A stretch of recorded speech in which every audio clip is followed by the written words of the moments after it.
जी नमस्कार। आप सभी को विश्व पर्यावरण दिवस की हार्दिक शुभकामनाएं। शुभकामनाएं इस बात की कि हमें स्वच्छ जल मिले, स्वच्छ हवा मिले, हरे भरे पेड़ पेड़ पौधे मिले और हमारे आने वाले भविष्य जो हैं, जो भविष्य के नई पीढ़ी जो हमारी है, उन्हें इन सब चीज़ों को देखने का अवसर भी मिले। वो जान सकें कि किस वृक्ष की क्या महत्वता है, किस पशु की क्या महत्वता है और हमारे जीवन में पर्यावरण की क्या महत्वता है। क्योंकि अगर ये सब चीज़ें उनके लिए बची रहीं और उन तक हस्तांतरण हुई तो शायद ये पर्यावरण दिवस हमेशा के लिए शुभ होगा। लेकिन शायद मनुष्य जो है धरा पे है, वो शायद इस विषय में सोचता नहीं है। वो अपने आप को सबसे शक्तिशाली मानता है। मुझे याद है कि मैं एक चिड़ियाघर में गया था, जहाँ के गेट पे घुसते ही बड़े से दर्पण लगी थी। उस दर्पण में लिखा हुआ था, धरा का सबसे खतरनाक मनुष्य, सबसे खतरनाक प्राणी। तो ये हम देख सकते हैं कि किस तरह से जो धरा पर रहने वाला मनुष्य जो है, उसके अंदर किस तरह से अहंकार है।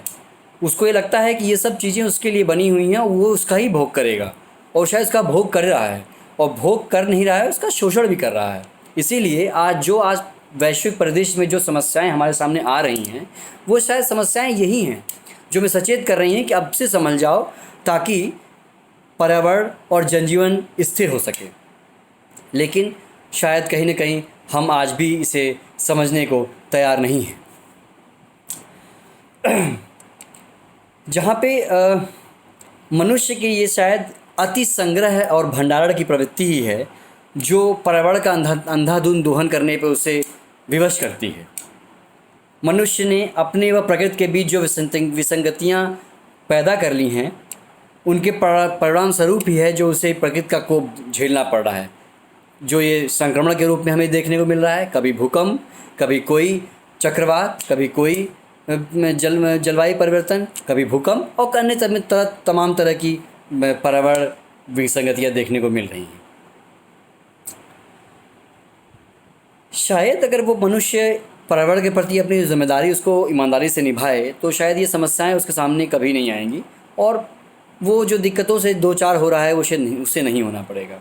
लेकिन शायद मनुष्य इस बात से सभी भी सचेत नहीं है और वो अपने आप को धरा का सबसे शक्तिशाली प्राणी मानते हुए इसका दोहन और शोषण करता रह रहा है, करता ही आ रहा है। इसका तत्काल उदाहरण हम ये देख सकते हैं कि अभी 2 दिन पहले हाल में ही केरल में एक घटना हुई, जहाँ कुछ समुदाय, कुछ लोगों ने एक गर्भवती हथिनी को फल देने के बहाने उसके मुंह में पटाखे फोड़ दिए और उससे आहत व गर्भवती हथिनी का निधन हो गया।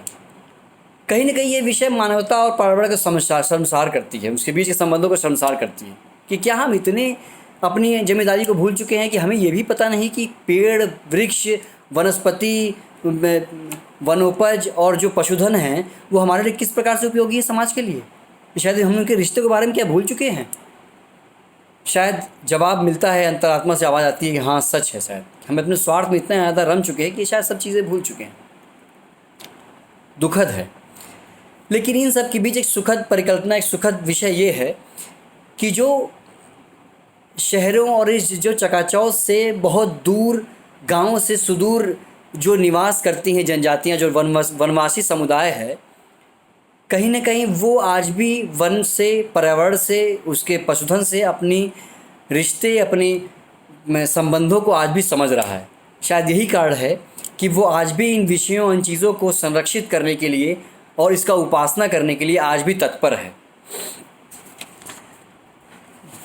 वनवासी समुदाय अगर अपनी जीविका की चीज़ें उससे प्राप्त करता है तो अपनी श्रृंगार और अपनी अन्य आवश्यकताओं को, वन औषधियों को भी वन उपजों से प्राप्त करता है। शायद यही कारण है कि आज वो अपनी जिम्मेदारी समझ रहा है और वन को अपने देवता के रूप में मान के उसकी उपासना करता है। मुझे एक याद आता है कि डिंडौरी के पास एक गांव है, उसका नाम है धुरकुटा और खपरी पानी जगह है, जो बेगा बहुल क्षेत्र है। चंद और भी जनजातियाँ वहाँ पे अगरिया और थोड़े बहुत भील जनजातियाँ भी पाई जाती हैं वहाँ पे। उन जनजातियों से जब मेरी चर्चा हुई थी और मैं उनसे चर्चा में मैंने जानकारी प्राप्त की कि वो अपनी धरती को, वैसे धरती तो हमारी धरा जो है वसुधैव जो है, वो वसुधा जो है उसको हम माता अपनी मानते हैं और उसकी उपासना करते हैं। लेकिन जो जनजातियाँ, जो वनवासी समुदाय है, वो वाकई उनको अपनी माता के रूप में मानते हैं। उसका कारण ये है कि वो धरती को जो उपज करते हैं, वो मानते हैं कि जिस तरह का माता अपने पुत्रों का पेट भरने के लिए कुछ भी कर सकती है, वो उसके लिए कुछ भी प्रयास करती है, उसी प्रकार से धरती भी जो है हमारा पेट भरने के लिए वो उपज पैदा करती है और वो हमें अनाज पैदा करके देती है जो हमारे लिए जीवनोपयोगी है। शायद उसको धरती को माता मानते हुए वो वनवासी समुदाय धरती पे हल नहीं चलाते हैं, उसको जोतते नहीं हैं। उनका कहना ये है कि जोतने से जो धरती माँ है उसको पीड़ा होगी, कष्ट होगा। इसीलिए वो अपने खेतों में जो धान वगैरह या गेहूँ होने के बाद जो फसलें बच जो उसका उपज अंत में बच जाता है, उसको जलाते भी नहीं हैं। वो करते हैं इससे कहीं ना कहीं माता को कष्ट होता है और वो उसको ध्यान रखते हुए वो ऐसा कुछ भी नहीं करते हैं। इस प्रकार से वो धरती की उपासना करते हैं, उसको अपनी माता मानते हैं। इसी प्रकार से मैं डॉक्टर विजय चौरसिया, जिन्होंने बैगा गाड़ासराई के गिरौरी के पास एक जगह है गाड़ासराई, जहाँ पे डॉक्टर विजय चौरसिया ने एक पुस्तक लिखी है प्रकृति पुत्र बैगा। उन्होंने उसमें बताया है कि किस तरह प्रकृति के जो उपासक और प्रकृति के किस तरह से पुत्र हैं बैगा और उनकी उपासना करते हैं किस तरह से। उन्होंने किताब लिखी है अपनी प्रकृति पुत्र बैगा में, इन चीज़ों को उन्होंने बताने का प्रयास किया है। उन्होंने कहा है कि सही मामले में तो बैगा की उत्पत्ति प्रकृति से ही हुई है।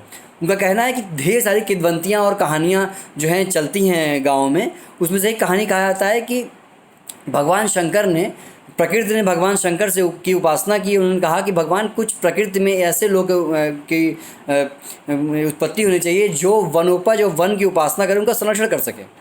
भगवान ने अपनी शक्ति से दो अपने संतानें पैदा की और वो जो है प्रकृति पर उत्तरदायी थे। एक नागा व नागी बैगा, उसकी उत्पत्ति की, जो उनके दो पुत्र थे और उन्होंने इस तरह से उसकी जीवन को चलाने के लिए उनकी उत्पत्ति की और प्रकृति से उनकी उत्पत्ति होती। इस तरह से ढेर सारी कहानियाँ हैं जो हमारे सामने किंवदंती रूप में आती रहती हैं। इसी प्रकार से बैगा समुदाय के जो राष्ट्रीय अध्यक्ष हैं बुद्ध सिंह औदौरिया, उनसे हमेशा चर्चा होती रहती है, जो इससे जुड़ी तमाम कहानियाँ और किस्से बताते रहते हैं। बहुत ही उनका कार्य भी इस पे है। वो बैगाचक में निवास करते हैं डिंडोरी के। उनसे चर्चा हुई तो वो बताते हैं, उनसे चर्चा बताते हैं कि प्रकृति तो हमारे जीवन में रचा बसा है। प्रकृति से तो हम अपनी जीविका के साथ साथ अपनी उपासना, अपनी संरक्षण भी प्राप्त करते हैं, इसीलिए हम उनको संरक्षण प्रदान भी करते हैं। उनका कहना है कि जो महुआ का पेड़ होता है वो औषधि के रूप में तो हमें प्राप्त होता ही है, साथ में हम सभी बैगा समुदाय का मानना है, वनवासियों का मानना है कि जो गांव के लोगों का संरक्षण करते हैं और जो गांव का संरक्षण करते हैं, ऐसे ग्राम देवता ठाकुर देव जिसे हम मानते हैं, उनका निवास स्थान महुआ के पेड़ में है। इसलिए वनवासी समुदाय महुआ के पेड़ का खास उपासना करता है। इसके पीछे कारण वो ये भी बताते हैं वो कि चूँकि महुआ से जो मध जो बनता है, जो मधुरा बनती है, वो औषधि के रूप में प्राप्त होती है और एक समाज में, बैगा समाज में मध का एक विशेष स्थान है। उपासना से लेके औषधि के रूप में उसका प्रयोग करते हैं, इसलिए वो ठाकुर देव की उपासना महुआ में करते हैं। इसी प्रकार से जिस प्रकार ठाकुर देव संरक्षण करते हैं गाँव का, उसी प्रकार से खैर देवी की उपासना भी करते हैं, जिसकी उपासना वो गाँव में पत्थर के रूप में किसी वृक्ष में, खैर के वृक्ष के पास पत्थर के रूप में करते हैं। उनका मानना है कि जिस प्रकार गांव देवता महुआ में निवास करते हैं, उस तरह खैर के वृक्ष में और पत्थरों में जो है वहाँ पे खैर माई निवास करती हैं, जो हमारे सभी वन उपज और वनों का निर्माण, वनों का संरक्षण करती हैं।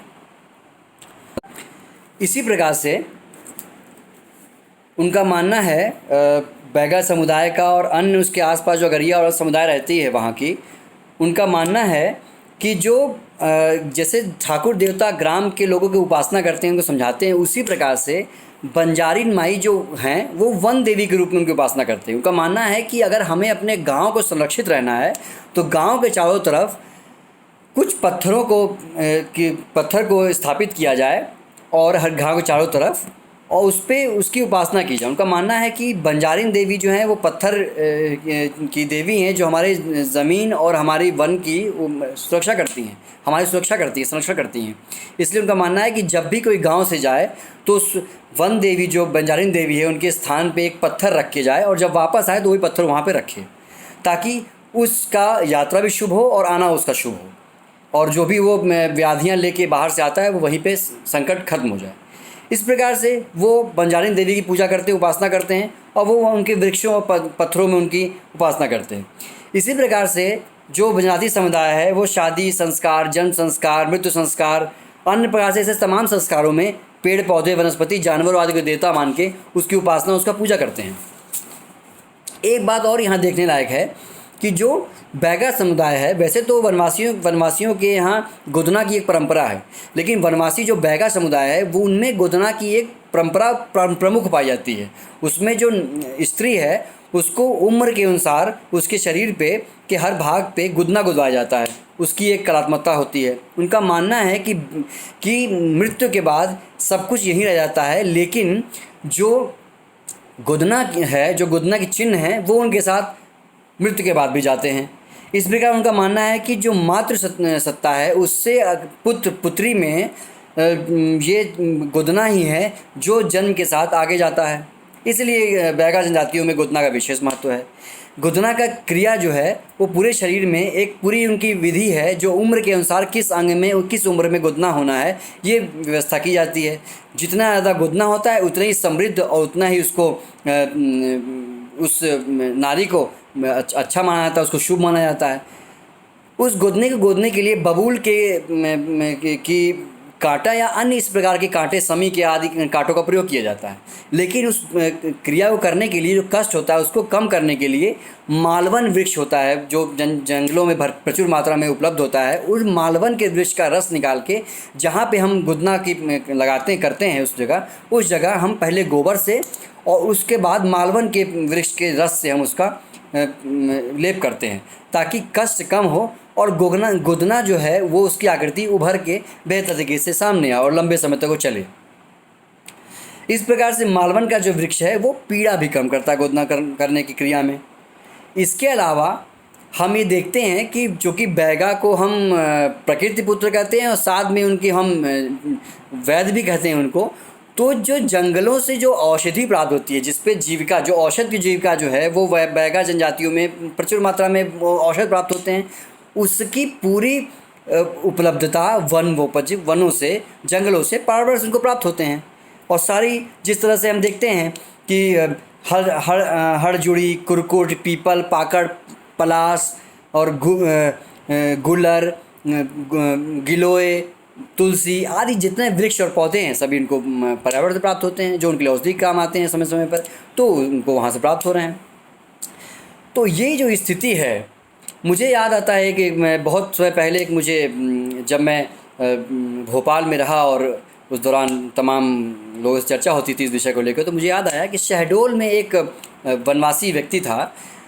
उसकी ज़मीन थी बहुत बड़े स्तर पे और उसके आसपास उसने तमाम पेड़ पौधे लगा रखे थे, और उसके घर कुछ लोगों ने शत्रुता में या जैसे ही कह सकते हैं उसके घर के आसपास की ज़मीन के पेड़ काट डाले लोगों ने। उसे बहुत ही इस बात का दुख हुआ और उसने प्रण किया कि अब वो अपने क्षमता से एक जंगल स्थापित करेगा।